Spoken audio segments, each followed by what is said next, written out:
civil society, student leaders, really to kind of hear what areas and what priorities could we help with as you take on this task.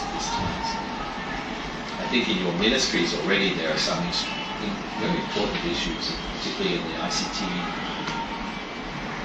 citizens, how to really build that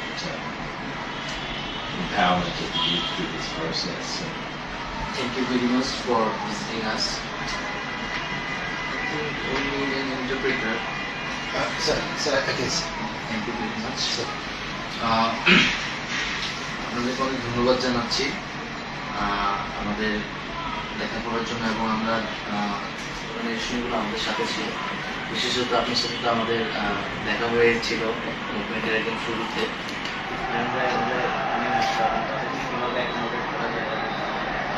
মুভমেন্টের ঠিক পরবর্তী সময় আমাদের traffic police ছিল।